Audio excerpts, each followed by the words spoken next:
مدینہ کے سفر کے اندر آپ سمجھ لیں کہ جو مکہ کے لوگ ہیں وہ تھوڑے سے غصے کے تیز ہیں، جذباتی ہیں، اور جو مدینہ کے ہیں بہت ٹھنڈے اور بہت زبردست لوگ ہیں۔ تو یہاں پر میں آپ کے ساتھ شیئر کروں گا کہ جو میرا مدینہ کا سفر تھا بہت بہترین تھا، مطلب پہلے والا تو بہت بہترین تھا ہی، لیکن جو مدینہ کا جو سفر تھا وہ بڑا پرسکون ہے۔ مدینہ کے اندر جب آپ کبھی بھی جائیں گے انشاءاللہ تعالی، ایک تو وہاں پر اس جگہ پہ ہے ہی سکون، لیکن مدینہ کے اندر جو سکون ایک الگ آپ کو ملتا ہے وہ ایک الگ ہی چیز ہے۔ اچھا خیر، ہم مدینہ پہنچے، وہاں پر ہم نے ہوٹل لیا، ہوٹل میں ہم نے سٹے کیا، اور اس کے بعد پھر پہلی نماز ہمیں پڑھنے کو ملی وہاں پر عشاء کی، اور عشاء کی نماز میں پڑھنے گیا تو مجھے سنا ہوا تھا علماء سے کہ بہت آداب کے ساتھ اور بہت اخلاق کے ساتھ اور اونچی آواز سے چیخنا نہیں، چلانا نہیں، کسی سے بدتمیزی نہیں کرنی، کسی سے بد اخلاقی نہیں کرنی، دل کے اندر لوگوں کو فائدہ پہنچانے کا جذبہ ہو، یہ سب جذبات میرے وہاں پر تھے، اور انہی کی تیاری کے ساتھ وہاں پر گئے تھے، اور کوشش کرتے تھے کہ اخلاقیات کو، ان سب چیزوں کو مد نظر رکھتے ہوئے ہم کریں۔ اور بہت سارے لوگ یہ بھول جاتے ہیں کہ اب ہم نیک جگہ پہ آئے ہوئے ہیں تو ہمیں وہاں پر ہم نے اپنی نظر کی حفاظت نہیں کرنی، تو ہمیں وہاں پر بھی اپنی نظر کی حفاظت کرنی ہوتی ہے، کیونکہ عورتیں بھی وہاں پر بہت زیادہ آئی ہوئی ہوتی ہیں، تو اتنا ہی ہمیں اپنی نظر کی بھی حفاظت کرنی ہے۔ تو میں نے وہاں پر جو بہت زیادہ ایک غلط چیز دیکھی وہ میں آپ کے ساتھ شیئر کرنا چاہوں گا کہ اگر آپ کا کبھی جانا ہو تو آپ لوگوں نے پلیز اس سے اوائڈ کرنا ہے، اور اس کی احتیاط کرنی ہے کہ کافی ساری چیزیں ہیں، لیکن ایک پرومیننٹ ہے کہ جو ہم لوگ بہت کرتے ہیں، اگر ہم یہ بھی بات آگے سے آگے چلائیں تو اچھا ہوگا۔ جب بھی آپ کا کوئی عزیز حج یا عمرے پہ جا رہا ہو تو اس کو یہ بات، اس کی لازمی تلقین کریں، کوئی ان چیزوں کا خاص خیال رکھے۔ جو اللہ کے نبی صلی اللہ علیہ وسلم کا جو روضہ رسول ہے وہ 1 2 3 4 جو چوتھا گیٹ ہے وہاں، وہ مسجد کے قریب ہے، جہاں پر پرانی مسجد بنی ہوئی ہے، وہ اللہ کے نبی صلی اللہ علیہ وسلم کے حجرے کے قریب کی جو ساری جگہ ہے، اور جو ریاض الجنہ کی جو جگہ ہے اس کے قریب کی جو ساری جگہ ہے وہ پیورلی مسجد نبی کی جگہ ہے، باقی تو بعد میں تعمیر کی گئی اور اس کو بڑا کیا گیا، تو خالصتاً وہ جگہ ہے جہاں پر وہ چوتھے نمبر 4 نمبر گیٹ کے سے اندر جاتے ہیں، باہر آتے ہیں۔ تو روضہ رسول بھی بہت اس کے قریب ہی ہے، سمجھ لیں کہ 2-4 قدم پہ ہے وہ۔ تو لوگ جو سب سے بڑی غلطی کرتے ہیں، جس چیز کا مجھے دلی طور پہ دکھ ہوتا تھا، وہ کیا ہوتا تھا کہ جب لوگ نماز پڑھ کر نکلتے تھے تو ایک دم آپ دیکھیں گے کہ بہت ساری چپلوں کی، جوتوں کی گرنے کی آپ کو بڑی اونچی آوازیں آتی ہیں، جو سب سے زیادہ میرے دل کو چیر دینے والی اور پھاڑ دینے والی اور مجھے سب سے زیادہ غصہ آنے والی جو چیز تھی۔ لیکن چونکہ ہم وہاں غصہ بھی نہیں کر سکتے، کسی کو اعتراض بھی نہیں کر سکتے، لیکن ہر بندے کو اس چیز کے بارے میں سوچنا چاہیے کہ جب ہم وہاں مسجد نبوی کے اندر نماز پڑھ کے باہر آئیں، چاہے وہ دور ہوں یا چاہے وہ ہم قریب ہوں یا مسجد کی حدود میں ہوں یا صحن میں ہوں، تو ہمیں آہستہ آہستہ قدم رکھنے ہیں اور پیار سے قدم رکھنے ہیں، کسی چیز کے اوپر نقص نہیں نکالنا کہ یہاں کا پانی کھٹا ہے، کوڑا ہے، اور یہاں پر یہ نہیں ہے، یہاں پر گرمی بہت ہے، یہاں پر موسم بڑا عجیب ہے، ان چیزوں کی بات نہیں کرنی، کیونکہ بہت سارے اللہ والوں سے سنا بھی کہ یہ مناسب نہیں ہے۔ کئی لوگوں کو تو زیارت بھی ہوئی اور اللہ کے نبی کے غصے کا اظہار بھی تھا، اس میں بڑے واقعات سننے کو ملے سفر کے اندر۔ تو یہ میری خاص ریکویسٹ ہے کہ جب لوگ وہاں پر نماز پڑھ کے واپس جاتے ہیں اپنے ہوٹل کی طرف،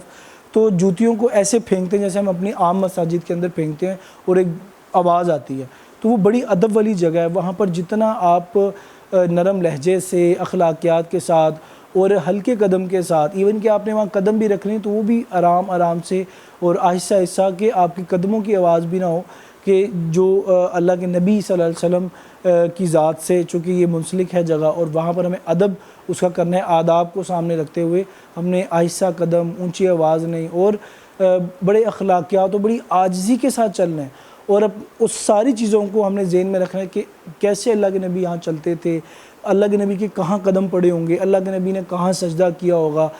کدھر اللہ کے نبی چلے ہوں گے، صحابہ کہاں چلے ہوں گے۔ جب ہم یہ سوچیں گے نا تو پھر ہمیں ان چیزوں سے ہوگا کہ ہمیں ان چیزوں سے بچنا ہے۔ دوسری چیز میں نے جو وہاں پر نوٹ کی، جو کہ ہمیں نہیں کرنی چاہیے تھی، جو میں نے نیت کی ہوئی تھی،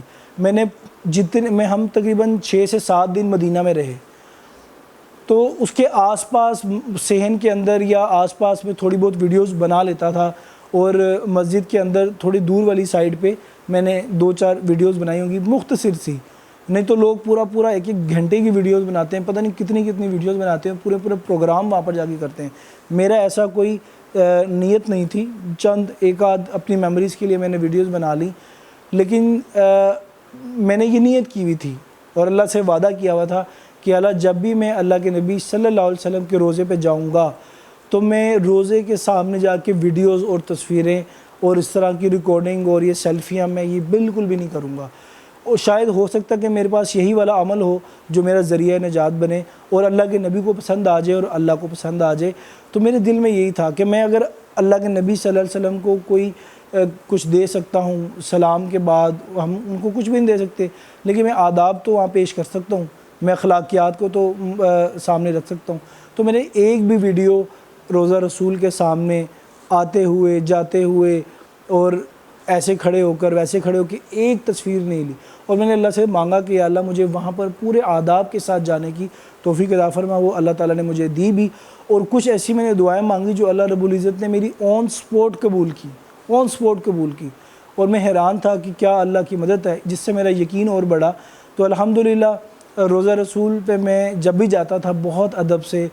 بہت عاجز بن کے، بہت زیادہ گناہ گار اور بہت زیادہ اپنی یہ سب چیزیں رکھ کے میں جاتا تھا روزہ رسول کے اوپر۔ اور یقین کریں کہ جب میں نے یہ آداب کی رعایت کو سامنے رکھتے، اچھا ایک اور بات ہے کہ جب لوگ روزہ رسول کے آگے سے مطلب گزرتے ہیں، جب اس کو کراس کر جاتے ہیں سلام پیش کر کے، تو وہاں پر بھی ایسے بے دردی سے جوتیاں پھینکتے ہیں کہ میرا دل کرتا ہے میں ان سب کو پکڑ کے جو ہے نا وہ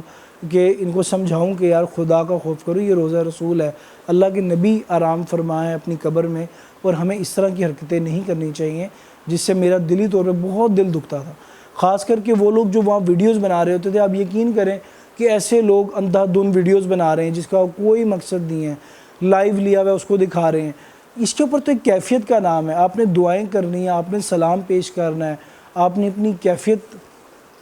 کیفیت وہاں پر ایک اللہ کو دکھانی ہے، جو کہ میں سمجھتا ہوں کہ ویڈیوز بناتے ہوئے، تصویریں سیلفیاں بناتے ہوئے وہاں پر یہ کیفیت نہیں بن سکتی۔ تو میری ریکویسٹ ہے کہ ہم ان چیزوں سے اوائڈ کریں۔ تو خیر جب پھر ہمیں وہاں پر آپ کو پتہ ہوگا کہ اب ریاض الجنہ جہاں پر اللہ کے نبی صلی اللہ علیہ وسلم نے فرمایا کہ جو میرا روزہ رسول ہے اور جو ممبر ہے وہ جنت کا ٹکڑا ہے، تو وہاں پر 2 نفل جو ہے وہ پڑھے جاتے ہیں، اور پڑھنے کا حکم بھی ہے، پڑھنے بھی چاہیے۔ تو وہاں کا پرمٹ لیا جاتا ہے، وہ ایک ایپ ہوتی ہے، اس کو آپ نے ڈاؤن لوڈ کرنا ہے، اپنی ساری ڈیٹیل ڈالنی ہے، پھر آپ کو وہ ڈیٹس دیں گے اور ٹائم دیں گے، یہ ڈیٹس اور ٹائم اویلیبل ہے، آپ اس میں چوز کریں گے اور آپ اپنی ڈیٹس پہ اس میں جائیں گے۔ ایک چیز کا خاص خیال رکھنا کہ وہ جو ٹائم اس میں وہ دے رہے ہوتے ہیں